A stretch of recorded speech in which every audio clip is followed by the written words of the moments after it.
Hello, my name is Abba Tobias, and welcome to my summer TBR, aka this is way too overly ambitious for someone who reads very slowly nowadays, so. Yeah, anyway, I don't normally do TBRs because I just don't care for them. I don't like the expectations that TBRs bring about. I don't like forcing myself to not force myself to read a certain amount of books or certain books in general. Because quite honestly, I could write a million TBRs and I will not follow any of them because I rebel against myself every day of my life. Especially when it comes to reading. But anyway, this is a special case because I have been making a TBR without even knowing it. I'm rebelling against my own rebellion, which is saying something, really. Meta, or I don't know. I saw Inception once. The point is, though, I started collecting books on my nightstand that I would just pull out before I went to bed from my bookshelf, going, maybe I'll read this next whenever I finish these other books that I still haven't finished yet, because, oh my god, I am reading so slowly. Anyway, let's just get started. The first book is The Big Over Easy by Jasper Fforde. This is a spin-off series, the first book in a spin-off series from the Air Affair series by Jasper Fforde, which is one of the best series of all time. It is a super-duper literary, bookish series about literary detectives who can go inside books. I'm not even lying. That's the concept. It's flipping amazing. Miss Havisham is in it. I won't spoil what she does, but it's great. Anyway, so this is a spin-off series about a detective, a fictional detective, who solves nursery rhyme mysteries. This first one is obviously about Humpty Dumpty, who fell on the wall, who had a great fall, whatever the hell happened to Humpty Dumpty. I'm a huge fan of Jasper Fforde. His books are delightful. They're fun. The world building is fantastic and immaculate. If you haven't read Jasper Fforde and you're a fan of fantasy or sci-fi or any genre fiction in general, or even a fan of books, read Jasper Fforde. I will pitch Jasper Fforde till the cows come home. Jasper Fforde is such a cult writer that they have an entire, biannual festival. Now, is that it? Biannual? Every other year? Is that what biannual means? Probably not. Every other year they have a festival devoted to Jasper Fforde's books and his world building. That's how great he is, so you should read him. The next book is The Cheese Monkeys by Chip Kidd. I've had this book for, I don't know, actually not that long, but I've wanted to read it forever. It's about art school. I remember watching a video a few years ago by Karen Cavett, who is a YouTuber, and she talked about things that helped her get through art school, and one of them was The Cheese Monkeys. And I went to art school for a brief period of time before I was like, no have this kind of money. But I'm very curious to read this, and I like the edges. It's fun. I've heard it's good. That's all I got. Next we have A Year in Provence by Peter Mayle. This is a travel food memoir about a guy spending a year in France. Yeah, I really like travel memoirs. I like travel logs. I like travel logs about food specifically. They make me hungry. I don't know what else to say. I think they're delightful, and I feel like I'm able to travel without without ever actually having to leave my house, which is really what everybody, specifically by everybody, I mean me, likes to do. Because I like traveling, but I also like my house. That was a garbage fire, but we're going to keep going.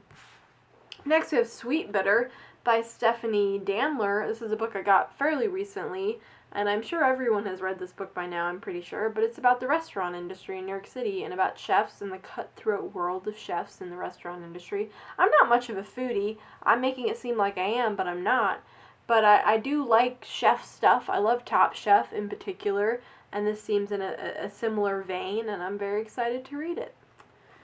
Next we have, this is really overly ambitious. Maybe we'll say this is my whole year TBR. That's probably more accurate. Next we have the Yanalahasi Writing Camp for Girls by Anton Disclafani. I didn't have time, or I don't know. I didn't have time to look up how to say this last name, so hopefully I said that right. But this is a book about camp, about a camp in the 1930s. I've worked at a lot of summer camps, and it just sounds interesting, and apparently it's a good summer read. It's set in the Blue Ridge Mountains of North Carolina, which is where I am from. I'm from the Blue Ridge Mountains. So it's just kind of right up my alley. Camp, where I'm from, everything that a girl needs. Next we have A Tale of Time City by Diane Wynne Jones. This is a very famous writer of fantasy novels, sci-fi novels. I've never read one of her books. I've had this book for a few years. It's about time travel. It sounds interesting. It's the closest YA book I have in this TBR, because I've not really been reading YA because it's just not really interested in me. I've not been interested in it. But this looks pretty good, so we'll see. Queen of the Fantastic, Diane Wynne Jones. She also, I'm pretty sure, Diana Wynne Jones. She also wrote Howl's Moving Castle, I do believe, which is a movie that I like. I've not read the book. Good movie. Anyway.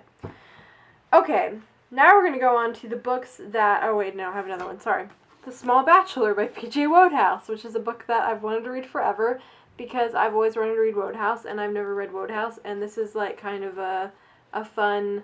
sort of offbeat, isn't part of the Jeeves or Wooster series that's super duper long, and I don't know where those books start, so.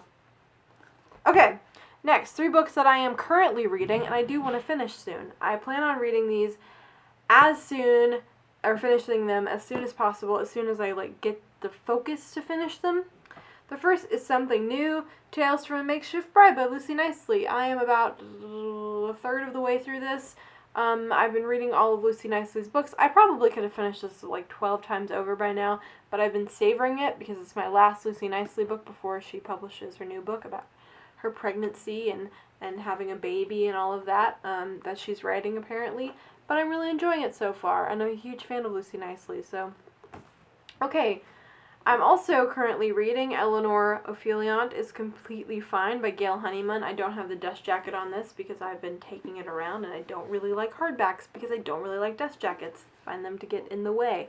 This is a book that I've heard lots of good things about, mainly from Emma from Drinking by My Shelf, who really enjoyed it. It's about a woman who is kind of what Claire Massad would call a woman upstairs, meaning a woman that no one really notices or no one really cares about, and she's had some trauma in her life, and I think it's really about her discovering herself and becoming more independent and happier and all that good stuff, and I'm enjoying it. It's cringeworthy at times, meaning there's some oh no, Eleanor, why are you doing this? But in general, I'm enjoying it. I'm enjoying it thoroughly. And then finally, I'm currently reading 3 Men in a Boat by Jerome Camp Jerome. I've had this book for 5 years. 4 years. Gosh, I got it when I went to England, and I got it from a used bookstore. This is a famous British comedy.